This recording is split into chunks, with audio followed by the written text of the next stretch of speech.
about is kind of the stake of this. So why does this matter? Why does this matter if diplomats say it's dependent on a computer or uses a cell phone? And then thirdly, what is the future of this meeting of digitalization and diplomacy going to look like, and why does this matter for international politics? So I will tell you about the three of those. So, as I said, in the beginning, kind of when this literature or this idea of digital diplomacy came up, I would say about 15, 20 years ago, there was a lot of hope. There was this idea that digital technologies can be used as kind of like a strategic tool in international politics. And that especially diplomatic actors can use digital technologies to become more efficient, to become more transparent, to become more democratic. So two examples of this, for example, are when the country of Sweden opened a virtual embassy in an online sphere called Second Life. Another example was very much the revolutions generally referred to now as the Arab Spring, which were very much about lots of arguments about these revolutions, these kind of popular participations in politics were made possible by digital mobile devices. So there was a lot of kind of positive buzz also in the literature about what these kinds of technologies can do to the organization and conduct of international politics. Then, as we know, as students of international security studies and international relations, there often is also a dark side of things. So in the years following and closer to kind of the middle of the 2010s, the kind of darker sides of digital technology, digital diplomacy became apparent. So one of the big moments here was the WikiLeaks scandal, a big leaking of confidential diplomatic cables, and then also kind of the rise of misinformation, disinformation, hate speech, and propaganda on digital social media platforms. And I left a kind of suggestive screenshot for you there. But basically, this part of the literature on digital diplomacies kind of sees technologies as a tool and focuses very much on websites and social media and considers this whole digitalization process to be, let's say, an update to diplomatic communication and representation, which can either be positive or negative. The second part of this literature, kind of this idea of the stakes, why does it matter, is a more, let's say, we can say a more sociological approach to the idea of digitalization. So rather than a tool that kind of like from the outside enters the profession of diplomacy or any other profession, could also be academia, digitalization and digital technologies actually become the condition for diplomatic work to function. This is a photo from fieldwork that I did in Brussels in 2021, kind of at the tail end, or not really at the tail end, somewhere in the middle of the COVID pandemic. So here, for example, you see a meeting room, which is evidently empty, but the meeting is in full swing. It's because everybody is connected into the meeting, into the negotiation through the screen. So in these kinds of situations, the stake of digitalization rises considerably because without the technology, the work wouldn't happen. Here we have the same situation that we also have darker sides or moments where the system doesn't work as it should, and this should be especially interesting and well known to my colleagues working on cybersecurity. So here, for example, we have a screenshot of a Zoom meeting of the European defense ministers in the winter of 2020. And the meeting was hacked by a Dutch journalist who you see kind of happily waving there in the top corner of the screenshot. This is because somebody who was attending the meeting tweeted this kind of very classical diplomatic post. I'm attending this meeting. I'm kind of contributing to international relations for my member state. And in the post, there was the meeting ID and the partial access code. So this journalist just kind of guessed himself to enter this very high-level political meeting. So here, rather than making possible diplomatic interactions, we see questions of trust, questions of security kind of popping up into this debate around digitalization. The digitalization and this idea that cyberspace, that kind of the cyber relations are sort of separate from the analog world. I think both my colleagues throughout the entire day have kind of been challenging this idea, and we've experienced this also. We don't actively go online and then we're online, right? We're kind of in the world where we are, and the digital sphere, the cyber sphere, has just become part of our everyday world. So this we also see reflected in the, let's say, offline of international relations and international politics. So here's a photo of a high-level diplomatic meeting room in the French Ministry of Foreign Affairs. I took this photo on a visit when I was there around 2 weeks ago.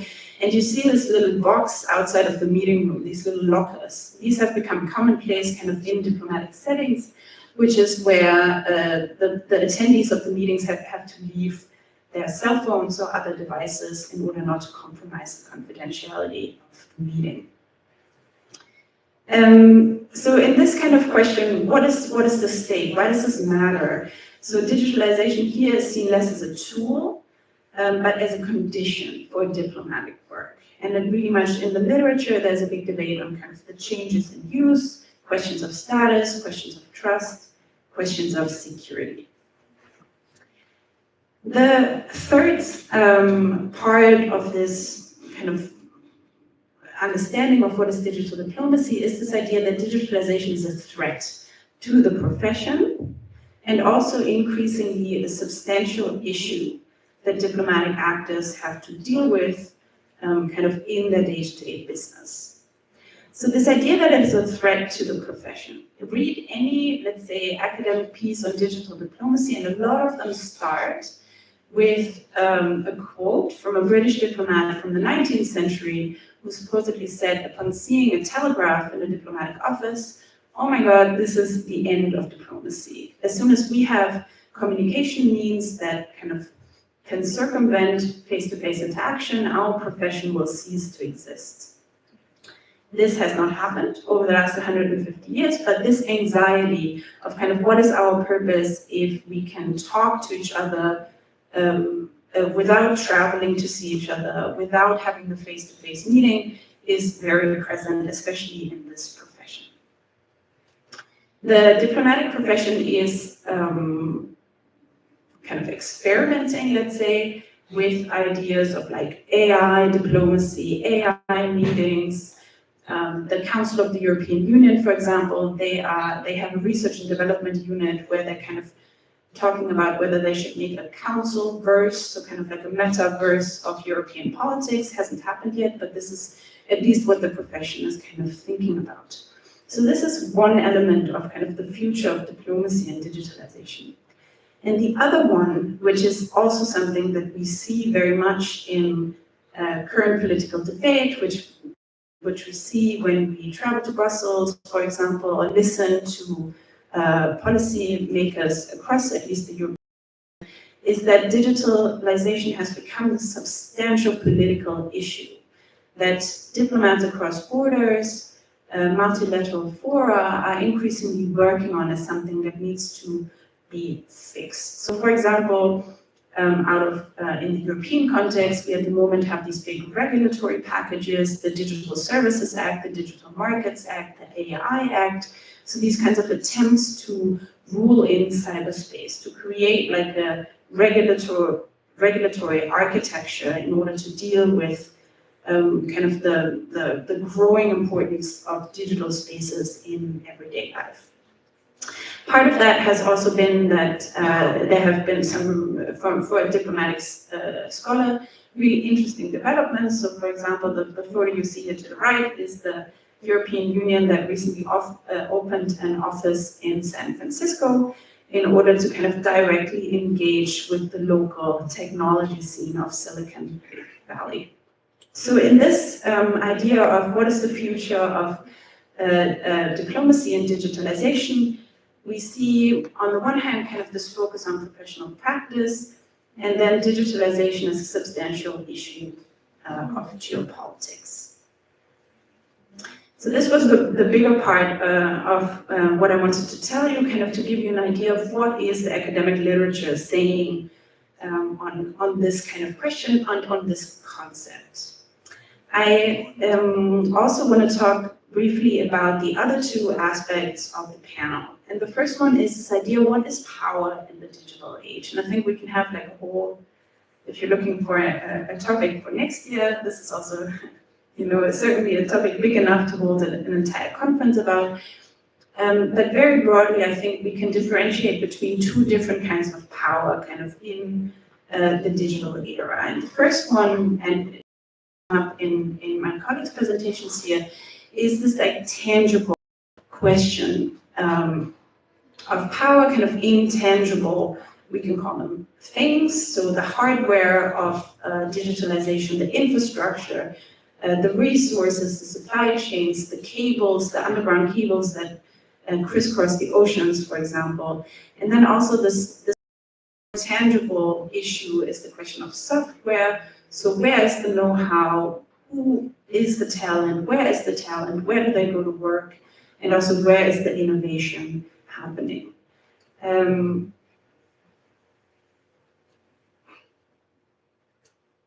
The other side of kind of the question of power, how to think about power in the digital age, is a more intangible form of power. It's more linked to some of the examples that I gave about the framing of reality, the telling of a story. Did I press the wrong button? No. Questions of security, questions of trust, and very, very relevant, at least in the European context, the question of regulation. Where are the rules going to come from? What kind of values and what kind of politics are going to be reflected in kind of the, no noise, we need some power, very fitting. So the more kind of intangible, the more kind of like soft, supposedly, issues of the question of power. Now, as the last kind of substantial thing I would like to say is what happens if we think these two kind of sides together, the concept of digital diplomacy and the different interpretations that I wanted to introduce you to, and this question of power competition. So the first then really is this idea is, if we think about digital diplomacy, digitalization as a tool kind of in international politics, then the question of power is linked to strategic communication. It's how you present a story. It's linked to winning hearts and minds, this kind of classical diplomatic ambition. But then it becomes a lot about communication, representation, kind of these sides of classical diplomacy.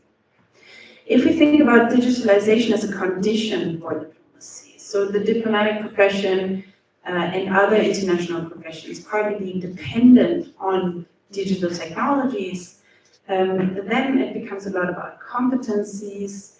Both of my colleagues talked a little bit about skills, about that we need the know-how, how to act in cyberspace, how to handle technological devices. So that will become a very important thing kind of in the professional conduct of international relations. Then it's about questions of status, but it's also about questions of industrial and technological competition. So where does the software come from? Where does the hardware come from? In European politics, for example, about digital sovereignty, strategic autonomy, that there's this dependency on foreign firms, foreign actors, in order basically to keep the political apparatus and the whole societies of Europe running. And then finally, if we see digitalization as kind of a professional threat and a substantial issue, on the one hand, we have this crisis of confidence. The diplomatic actors might be, why do we still need me if we can do auto-generated negotiation texts? Why do I still need to travel to be face-to-face? You can do a meeting in the multiverse, this kind of professional anxiety. Like, what happens if AI and technology is taking my job, basically? And then on the second side, this rise of new non-state actors. A lot now these debates that some of the big tech companies are more powerful than states, that that whole kind of government systems are dependent on single companies' software, for example. So the state of Germany, for example, basically runs on Microsoft Office. Like if that collapses, then a lot of other things would collapse too. But what does that mean for like power relations between the traditional kind of most powerful actor of politics as we think about it, or have thought about it for at least 200 plus years, kind of like the state, the nation state, the government, if the public sector and private companies are becoming so much more powerful. That was a lot of information and a lot of me talking into this microphone. I want to open also with open the floor for questions for you, and I think I will end here. Thank you.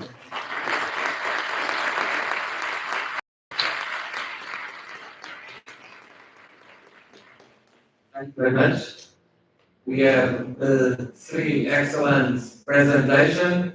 Now we have some minutes for debate. I would like you to identify yourself and put your questions. Who would like to start? Hello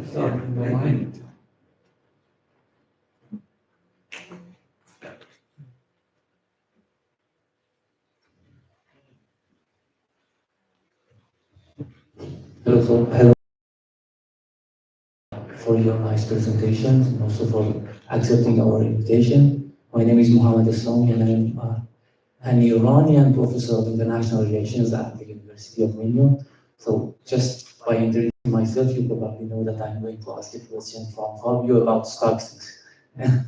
So actually we had a panel yesterday about AI and nuclear, and I was presenting a research about the role of AI and the future nuclear arms race. And at some point we explained about the centrifuge chains, the way that uranium is enriched, and the way that we can basically develop a nuclear bomb. Once you talked about Stuxnet's, it was a nice question came up. Basically, in Iran, since 2010, we have always had this debate whether this Stuxnet was a digital sabotage or it was a cyber attack. And still this debate is going on. Why?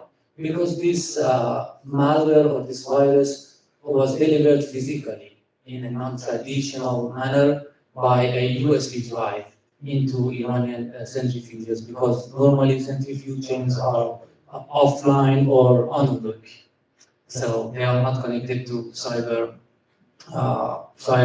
environment. But recently there has been also some lines of argument that no, actually this is an actual cyber attack with a non-traditional way of delivery.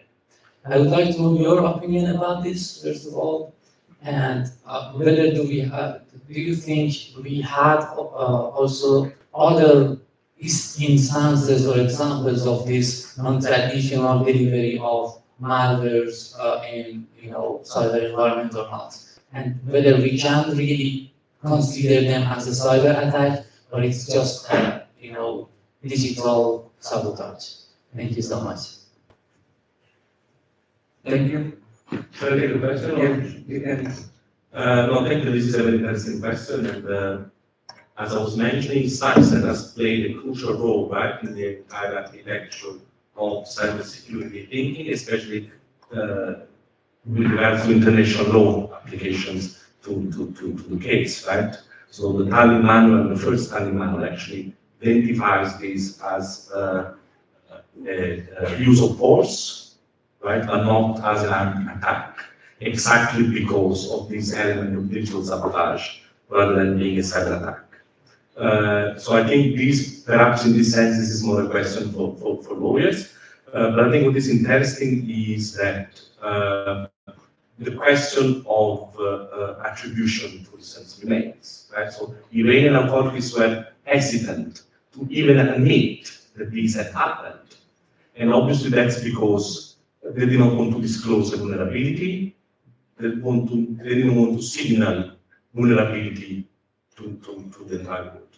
On the other hand, those responsible for it never officially claimed responsibility. It's mostly thanks to threat intelligence companies, Symantec, we actually got to know about Stuxnet.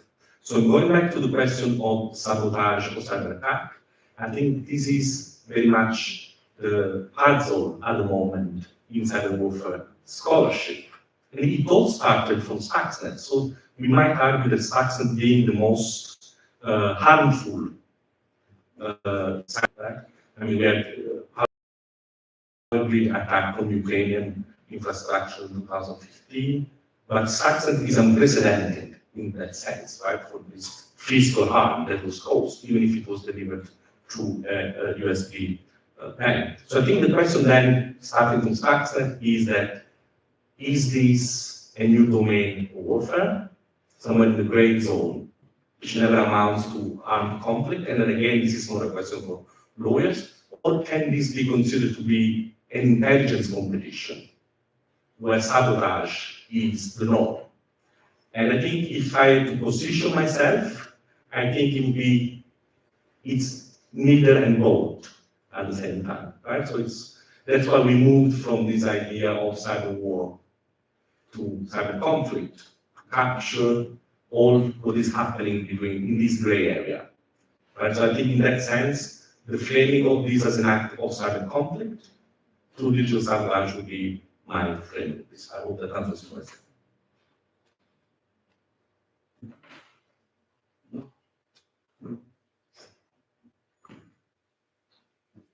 Yes, please.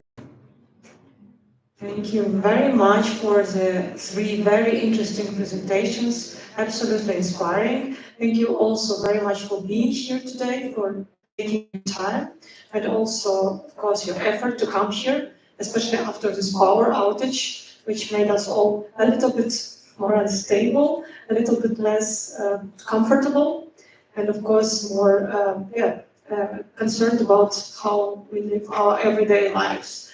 So thanks a lot for the three presentations. I very much appreciated all of them. My name is Elena Vieira. I am professor here at the University of Minho. And congratulations to this year team of SECRI to making this whole interesting conference happen in very difficult circumstances. Well done. And I hope we're going to have a lot more in the upcoming years.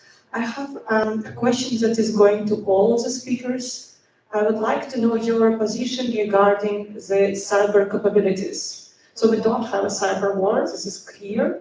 We also are in the domain of cyber conflict, but can we claim that we have something like cyber capabilities? I'm asking because cyber capabilities would be the most important concept for international relations theory. And the question is whether we can apply some of the international theory instruments to the analysis of cyber capabilities. And if you can give me an example, whether it is a yes or no, I would be most grateful. I was very much inspired by the first presentation of Professor Louis when he said there is a financial dimension to it. It comes up to the financial capacities of the specific state to develop a cyber edge cutting capability, right? Because if the state does not have it in its government officers, then it can simply outsource, right? You can ask a company or produce a competition and somebody will produce a cyber capability for me. But what kind of implication does it have, right? Do we escalate the conflict on purpose by asking private actors to escalate these threats to us, make us in fact more critically vulnerable when we probably did not even have to do that? And I was also very much inspired by the presentations of Professor Harber and Professor Christie, when they were saying that there is also tangible and non-tangible sides to it. And of course, the reflection upon the war is fundamental. And I would like to know your opinion whether we can, talk about cyber capabilities in this domain. So what do you think about this? And if yes, please give me an example from your excellent presentations and also your experience. And if no, if you could also give an example once again from your experience digital diplomacy, a Portuguese case study, which was, I think, fundamental. It's an under-researched. We don't have too much research on cyber capacity of Portugal, and I think this is something that a lot of our students can take up, and also write a beautiful master dissertation in international relations next year, because in front of you there are a lot of absolutely outstanding scholars. So I hope that our students who are listening very carefully are going to take well done notes regarding these presentations and develop this in future, as you said. We need Portuguese students to tackle these topics. We heard it from the panel in the morning. We need them in space, but we also need them in cyber, definitely. We had a short talk with Professor Fabio before the panel. He said, maybe academia is in crisis, but not cyber academia. In cyber, we're still looking for scholars because we definitely need them. So that is something that I would like to leave here as an encouragement to somebody who studies international relations and complains that there is no market for international relations scholars. Because there is, if you look at very important topics like cyber, and this is under-researched. On this note, I would like to end my long question. This is because I was director of this BA course last year, and that's why I'm talking far too much that I should. And thank you very much for coming here and presenting to us. Thank you. Thank you. Thank you. Thank you. This is a great question. The cyber capabilities. So I'm just going to interpret this this term, how I understand this right now. So I would say that is kind of a mixture of, especially these, how I put it, this kind of tangible and intangible skills or capabilities in the terms of things that we have.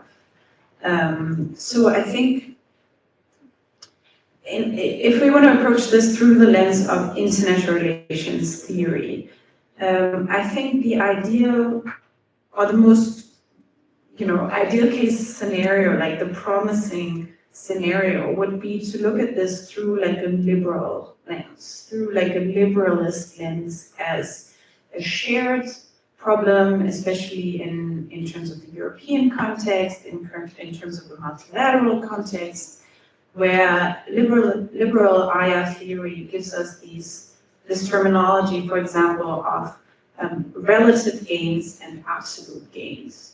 So that, for example, Portugal could work on building up its relative gains, its relative capabilities, let's say vis-a-vis Denmark or vis-a-vis Spain.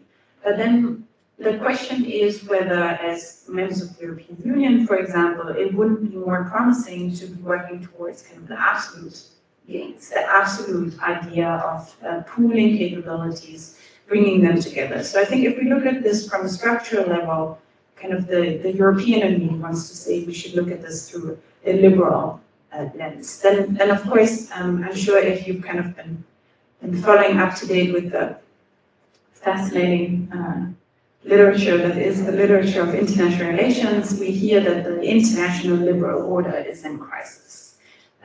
So even though this might be the most optimistic way to think about this, it might not be the most realistic. I'm just going to give an example from my own research. So, for example, at the European level, there is a project that members of the European Union and member states and companies and different stakeholders have been trying to get off the ground, I think, since 2019. It is a project called Gaia X, which is about kind of like pooled digital infrastructures, kind of building an ecosystem of digital infrastructures across Europe. And that project has a lot of promise, but also a lot of internal contradictions. Because the pooling of the resources isn't working, companies have been invited into this project, so there's a lot of tensions. If anybody is looking for a great thesis topic or paper topic on digital politics in Europe, I recommend looking into the fascinating and very confusing case of the Gaia X project. Thank you.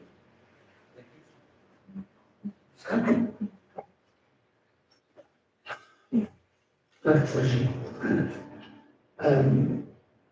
So, before talking about cyber capabilities, I want to stand up to another thing that you said. The need of trust. So, these skills. So we can only construct some capabilities not at the national level. I think we should not construct all the cyber capabilities at national level. The construction of cyber capabilities should be developed dynamically. It is being developed under this whole cybersecurity activism through all Europe to lift up the cyber capabilities of all the Europe in this case. For example, we are involved in Netherlands with Denmark, Spain, and Italy to construct the cross-border store, for example, to augment our cyber capabilities to improve the properties within that. And this is the creation of what is the combination of the cyber solidarity, the cyber capabilities hubs in this case to augment our capacity of resilience. And the last problem still remains on the lack of space. So yeah, I think we should start by the beginning, really involving to the area, not only directly with the area of cybersecurity, not only, and mostly not only in the area of outside of the technical part, because technical guys we can bring them into the area with some business. It's different but we need people with the capability to imagine new things without the technical knowledge, the relation, the dynamics of thinking cybersecurity is very much important. And voice all this is as utmost importance. Just only not having only the technical guys. This is not very important. So before starting to talk about cyber capability, let's talk about skills, getting the skills into place. And then, because I think the problem of bringing the cyber capabilities to the lack of financial problem, which is not a problem. This is not a problem. The problem is one is the cyber certificate in countries. And how can we create digital sovereignty without interdependence of external actors that can be not so positive into the creation of the European cyber capability of the capacity. So I think this is the problem. Thank you. Yes, thank you for very interesting question. I think I will respond from a more kind of and see the perspective. I think what my colleagues have already said. I think the question of cyber capability in itself, what cyber capability is a very interesting topic on its own, right? We understand cyber capability as an offensive capability, where the ability to inflict harm, whereas, for instance, the ability to be resilient vis-a-vis cyber attacks is often framed as capacity. Right, so the programs develop capacity in the developing world, that cyber capacity, right? Moving from a framework of capability towards capacity, I think is itself a very important, not only linguistic move to make. And I think there is also the issue of vulnerability, right? So I think what is unique about this domain is that attacks are only successful as long as they're vulnerable. Whereas you can throw a bomb anywhere, a malware needs to be tailored with specific vulnerability in adversary network. So I can give you an example in Russia cyber attacks stopped after 2 weeks. You can understand from that this was totally short-lived invasion. Actually, there is this kind of epistemological aspect of that we can use cyber to understand actual conflicts. But there's also the question that, for instance, Russia tried to use old malware that they used in Ukraine. After the 2 weeks, it didn't work. Because in the meantime, Ukrainians had patched the ability, right? So by actually looking at vulnerabilities in your own system, you are automatically more capable, right? And so I think this idea that the vulnerabilities can be controlled has also meant a shift in national strategies in the West, right? So whereas at the beginning of the 2000s, There was a lot of concern about the cyber or the cyber war which was coming. Now there is a sense, oh, we control this technology.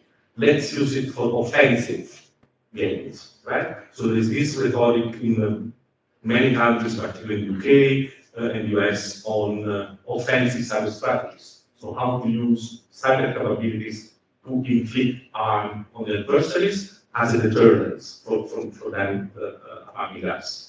So there's a big debate on cognitive effects, which I think can be a very interesting topic, right? How to establish presence into the adversary network without breaking things, right? Without harming them, but by only being present in the adversary networks, creating a sense of uncertainty. This is a natural goal of international relations. And I think I'll end there, but other topics, of course, gender and cybersecurity are very important, the human-centric aspect, which I understand is something that is also very interesting for you. And I'm, of course, available if any student wants to contact me with more questions, please feel free to do so. Thank you. Other questions? Yes.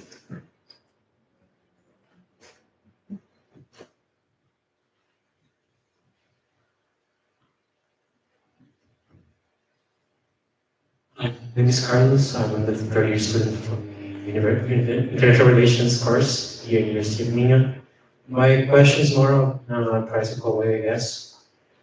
What are the possible uses of AI in the practice of diplomacy, such as the use of AI for translation work? Could it be used to aid in decision-making, fast-paced negotiations? And I propose this question to every professor today. Thank you.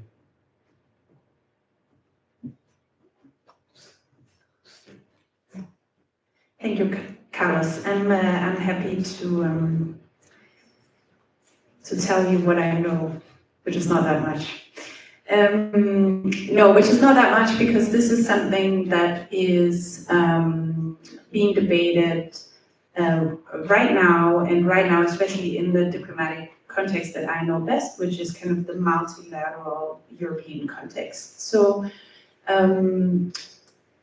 I think the best way to answer this question is to tell you about a document that the General Secretariat of the Council of the EU has been writing on over the last couple of years, which is imagining, so it's an imaginative, it's almost like a science fiction story of how they imagine the workday of a policy officer, a diplomat, an EU civil servant, to look in the year 2030. And we're getting obviously closer and closer to that year. And in there, they, I would have to look it up now, but they invent or kind of play with the idea of at least 15 digital services that they kind of speculate could be used in diplomatic work to make it more efficient, to make it easier, to make it less tangible, tangible is the wrong word, to make it less intense. So, and it goes from kind of softwares that you put on diplomatic computers that say if you have a meeting, one diplomat and another, then before that, some sort of AI system would scan all of your communication with this other person, but also would scan the internet for whatever this person has said publicly or how they speak, and then give you kind of like a fact sheet of the person likes to talk about this topic. The person gets defensive when you mention topic X. The person is from Italy, which means you have to greet them with a kiss on each cheek. Like really, basically to make the job of the diplomat, which at the end of the day is to mediate communication, to mediate strangeness between two people, between two countries, easier. So some of these things really sound like they're more about content. So for example, if you know what this person has said all throughout their career at the click of a button, right? Then it's more about the substance of maybe your negotiation. But if you are asked to some sort of computer system can tell you their cultural background. It's to avoid like a faux pas, it's to avoid a sort of awkward situation in diplomacy. So these are some things that such an institution is thinking about at an interpersonal level. Now they're also thinking about, you were asking particularly about negotiations. So they're thinking, for example, about what would happen if we put kind of like face recognition cameras into diplomatic meeting rooms, because one of the big things of AI is like facial recognition, right? And kind of linking people to video data so that it would become about, you can, after the fact, after a meeting, for example, assess people's reaction around the room, like which member state in the EU was really upset with this topic, because we can see it and how the facial expression of the delegate from Lithuania was reacting to what somebody from Portugal was saying. So really in there, it will really go into the substance of diplomatic practice, for example, inside a negotiation room. So at the moment, this is, as I said, speculation. It's things about how the institutions are thinking about inventing themselves or reinventing, going with the times, kind of progressing in the digital era, but there's a lot of potentially disruptive and surely also potentially promising uses of AI in diplomacy. Another great research field, I think. Thank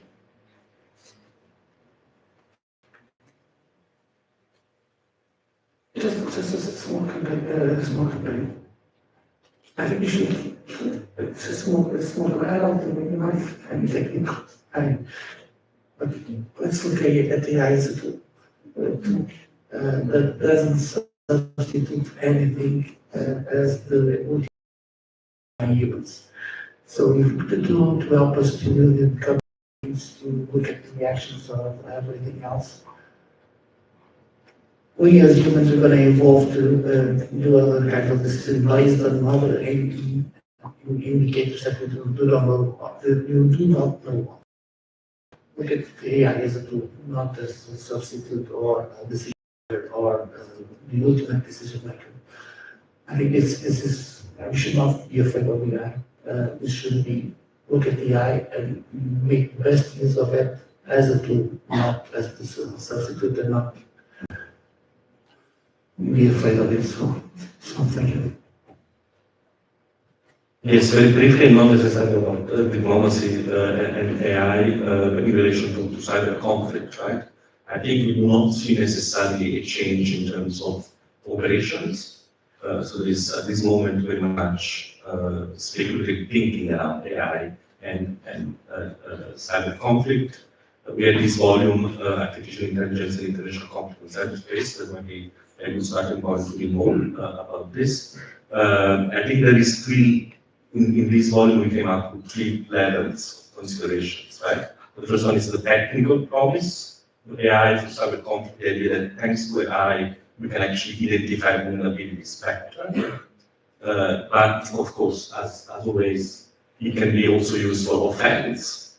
Right? In the same way that vulnerabilities are detected for fixing them, they can also be detected for exploiting them, right? So there is this question of also blurring the lines between defense and offense. I think we see also that AI is being used strategically at the negotiation tables on cybersecurity, international cybersecurity. Those that have the AI capabilities in the context of AI now, of course, have gained diplomatic momentum and power, right, in these negotiations. I think the EU is, in fact, behind on these questions and has lost not only operational power, but also negotiations and diplomatic and normative power. More in general, chooses to be a defining quality of the EU.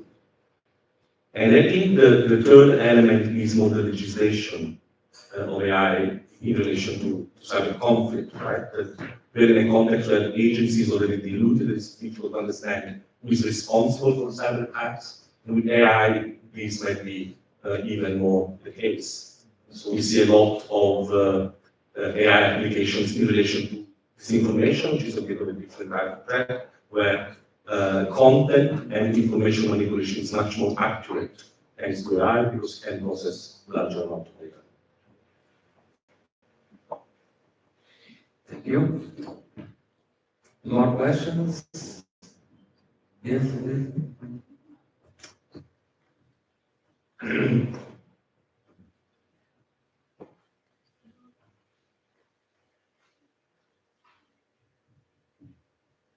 afternoon. Thank you for the wonderful presentations. Professor Kristen mentioned that the German state relies almost entirely on Microsoft software to function. How vulnerable are states to the actions or decisions of private actors in terms of digital capabilities? And I would also like to ask, what are the positive takeaways from Portuguese policy when it comes to digital diplomacy, and maybe what can other states learn from it? Thank you very much. Thank you, yes.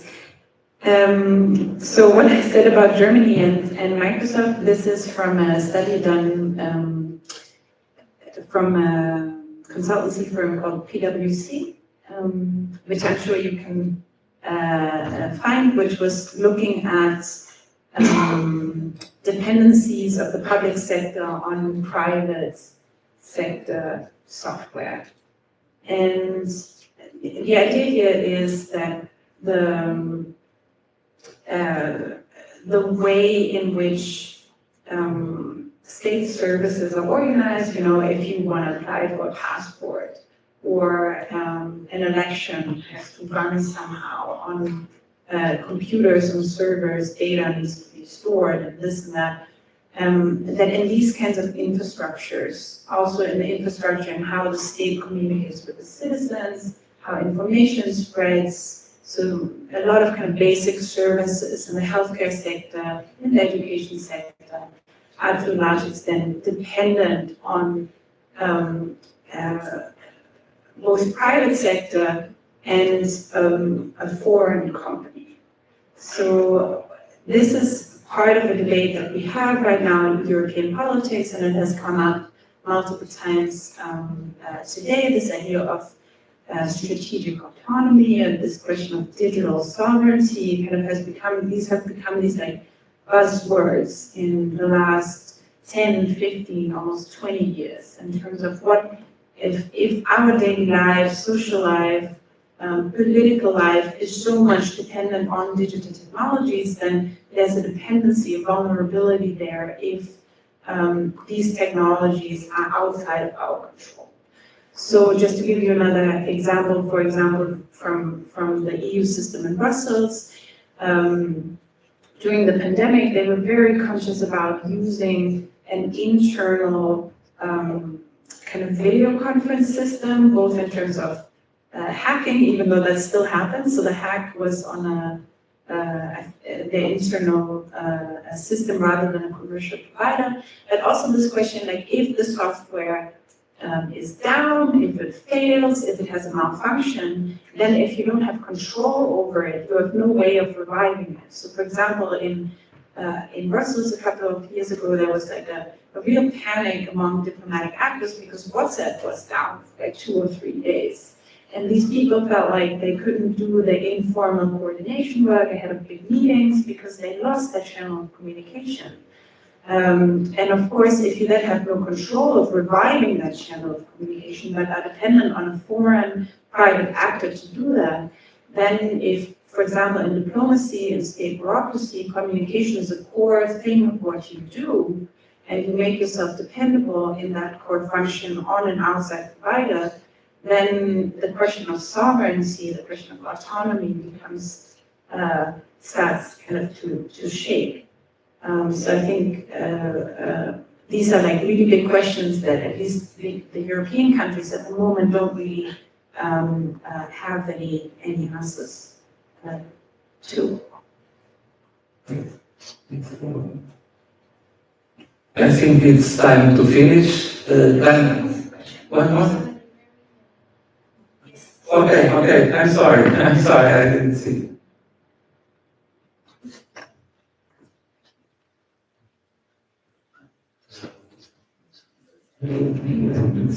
Thank you very much. I would just like to say that I enjoyed very much the presentations. My name is Mathilde. I'm a second year student of the degree of international relationships. And my question is directed to Professor Christina. I really much liked your presentation, and I have the perception that diplomacy is a stage where relationships between the diplomats is very important. And my question is, at what, in what extent can the introduction of technology may affect and impact negatively that bond that diplomats must have and should have in order for the process of negotiations to go in a more fluent way and achieve positive results without the. Thank you. Thank you. Another really great question. So for me, because I've been studying kind of like very personal, ethnographically kind of diplomatic relations, diplomatic interactions for some years, and I started doing this work back in 2017, 2018, and basically something happened in academia and in the world which affected the academic research that both was a tragedy and was a gift, which was the coronavirus pandemic. Because suddenly this question that I was researching, which is like, how much do you use your phone? How dependent are you on it? Back in 2017, 2018, the diplomats didn't want to talk about this. They were like, this is not that interesting. Shouldn't we talk about something else like fisheries or agriculture? Like, I don't want to talk about my phone. But then in 2020, it became the lifeline. It became so important. And a lot of the context to the diplomatic actors that I've made, suddenly they really wanted to talk about these issues. And you were asking about, for example, what are the negative effects on like interaction, personal interaction, because you're completely right, the diplomatic profession is about professionalism and this idea of representing a state, but it's also very personal because the diplomat is like the personal embodiment of the state. So the state almost becomes the body of the diplomats. And just a very concrete example is together with a colleague of mine, we wrote a paper called Taking Trust Online, which was about this idea that in diplomatic interactions, they're a lot based on trust. Like, can I share some information with you? And are you going to treat it in a trustworthy way? And here, for example, the digital disruption or the disruption of the pandemic and what it meant for digital communication and how much more important it went. And the argument in our paper there is that through digital networks, email, text messages, video conferences, it was very much possible to keep alive the relation of trust, but it was very difficult to build it. So imagine if you're a newcomer to a scene, like to a diplomatic scene or a political scene or any kind of social group, then if you're already on the inside of the digital communication, it's fine. But if you're on the outside, it's very difficult to get in. So there might be a barrier and you might be excluded and you might not be privy to information, you might not be in the loop. If you haven't had a prior face-to-face interaction, for example. So the barrier, and we know this too, if we are in a room with somebody, it's much easier to go up to them potentially or to ask a question than to unmute yourself on a Zoom call, for example, because we have a different chemistry, a different way of interacting when we're face-to-face. So another fascinating research field that we know very little about, so maybe some of you will want to take it up in the future. Thank you. Now, yes, it's time to finish. Thank you very much for your excellent contribution for this panel. Thank you all for your participation. Now, I think we have a little break. Yes. Vamos fazer uma pausa de 10, 15 minutinhos, só para ir à casa de banho assim, que depois a seguir temos o keynote, é muito importante ficarem, por favor, vai ser muito interessante. E depois no final temos o coffee break no bolo e é só o encerramento, por isso fiquem até o fim para comer novo. Obrigada.